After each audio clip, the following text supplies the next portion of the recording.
जी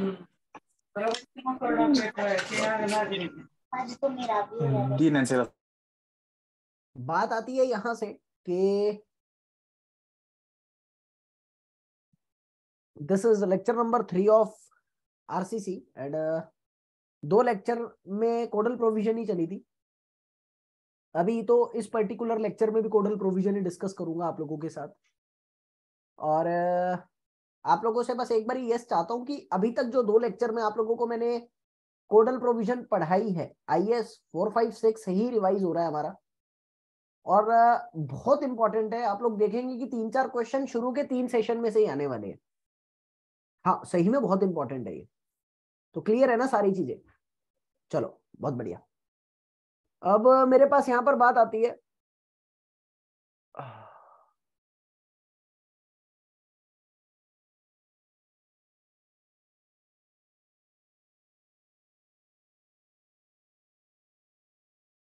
कि ये 2 चेहरे वाले गजब ढा रहे हैं जनाब।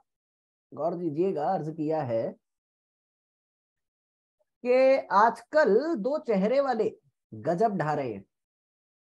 अक्सर नशा मुक्ति केंद्र वाले ही ठेके चला रहे हैं। 2 चेहरे वाले गजब ढा रहे हैं और नशा मुक्ति केंद्र वाले ही ठेके चला रहे हैं।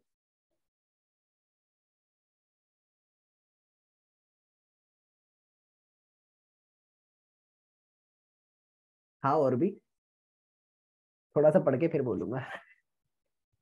बात आती है यहाँ पर आईएस 456 की बात आई। तो हम लोगों ने लास्ट लेक्चर में क्या कर लिया था आईएस 456 के तहत? लास्ट टॉपिक हमारा जो था वो वाटर के पीएच स्केल के बारे में था। लास्ट लेक्चर में हमने मेजरली वर्केबिलिटी के बारे में पढ़ा था।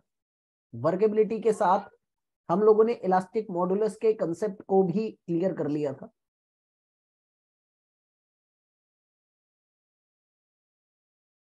उसके बाद हम लोगों ने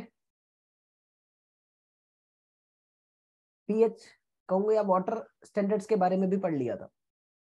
अभी इस पर्टिकुलर लेक्चर में बची कुची जो आप लोगों की आईएस 456 की कोडल प्रोविजंस है, वो प्रोविजन सारी की सारी मैं डिस्कस करना चाहूंगा। बट शुरू करने से पहले मैं आप लोगों से पूछना चाहूंगा, जल्दी से बताइए कि क्लोराइड का इफेक्ट क्या था। अबे यार, तुम तो बहुत मजाक उड़ा दोगे मेरा। 2 मिनट रुक जाओ तुम।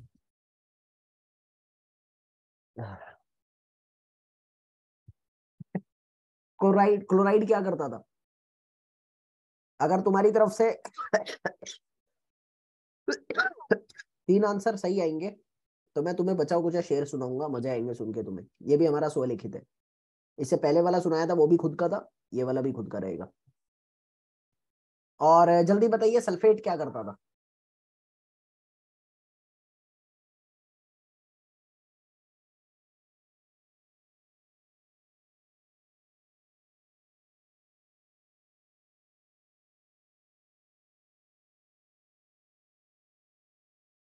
सल्फेट क्या करता था? एक्सपेंशन कॉज करता था। बताइए एफ्लोरेसेंस कौन करता था?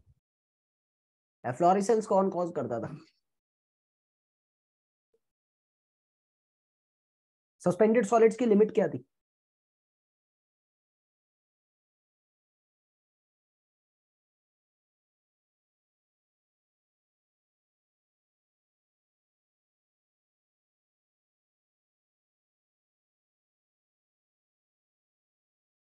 2000 मिलीग्राम पर लीटर।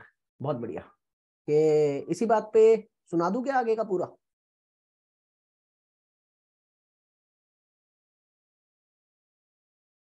चलो।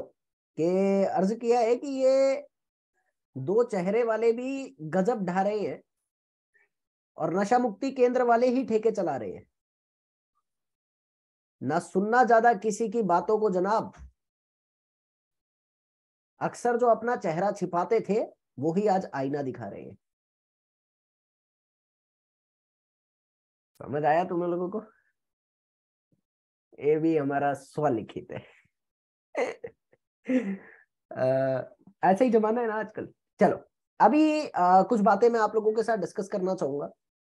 आईएस 456 के अकॉर्डिंग एयर एंट्रेनमेंट की बात करते हैं। साइज ऑफ एग्रीगेट के तहत हम लोगों को बताया गया कि एयर एंट्रेन कितनी अलाउड है। मतलब एंट्रैप्ड एयर कितनी रह सकती है। अगर आप लोगों का साइज ऑफ एग्रीगेट 20 mm तक है तो आप लोगों का जो एयर एंट्रेनमेंट है वो 5 ±1% रह सकता है। ओवरऑल वॉल्यूम का 5 ±1% एयर रह सकता है, एयर एंट्रैप्ड। ये कोडल प्रोविजन है, याद रखना है, अलाउडेबल। अगर 20 mm से ज्यादा 40 mm जा रहा है तो 6 ±1 एंट्रेनमेंट आप लोगों का रह सकता है। सॉरी 40 में तो कम होना चाहिए ना, अब बड़ा है तो कम होगा, 4 रहेगा अकॉर्डिंग टू द कोड, 4 रहेगा।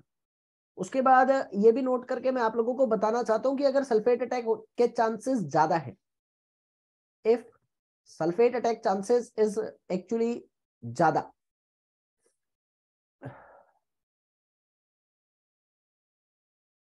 सल्फेट कंसंट्रेशन अगर ज्यादा है तो उस केस में हम लोग पॉलीथीन शीट्स का यूज करते हैं स्ट्रक्चर के ऊपर।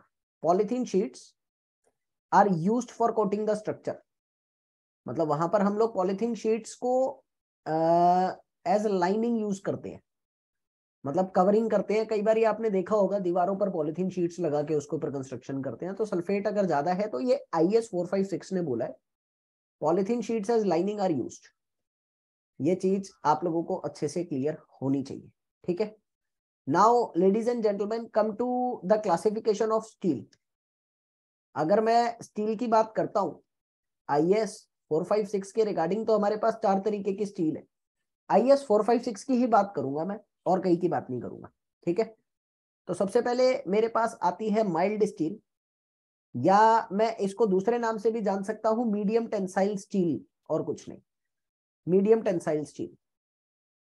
इंपॉर्टेंट क्या है, कोड आप लोगों से पूछा जा सकता है कि इसका कोड कौन सा है, IS 432 पार्ट 1। ये भी इंपॉर्टेंट है, कृपया करके थोड़ा सा ध्यान से सुनते रहिएगा।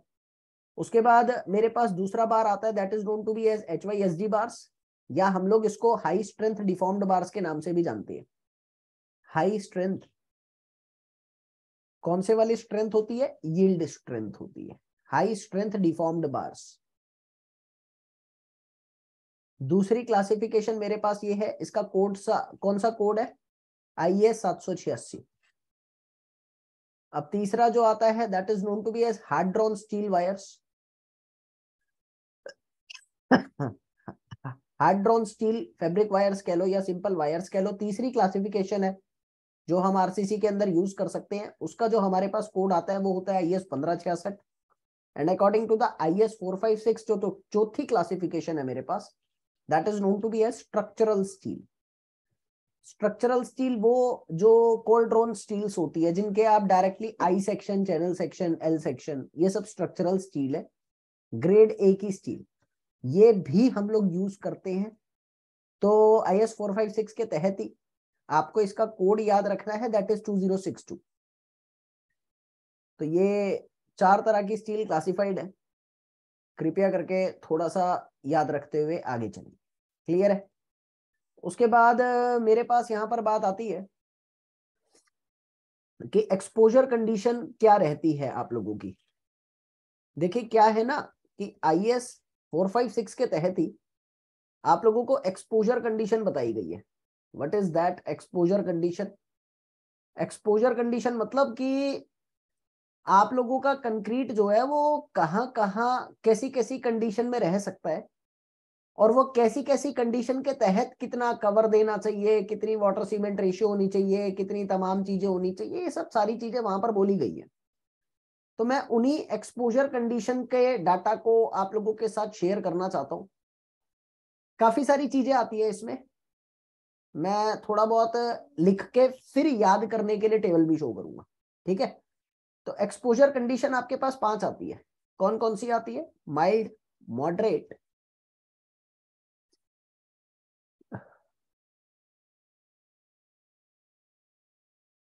सीवियर, वेरी सीवियर और एक्सट्रीम। वैसे तो कोड के हिसाब से बहुत अलग अलग चीजें हैं। माइल्ड कौन सा? जो नॉर्मल कंडीशन है, जैसे दिल्ली जैसा एनवायरनमेंट हो गया तो वो नॉर्मल एनवायरनमेंट आता है ना। तो जो बस ऐसे मैं कहना चाहूंगा कि जो नॉर्मल कंडीशन के तहत चलता है उसको हम लोग कहते हैं माइल्ड, क्लियर है। मॉडरेट कंडीशन की अगर मैं बात करूं तो moderate condition is nothing just known to be as, जहां पर बस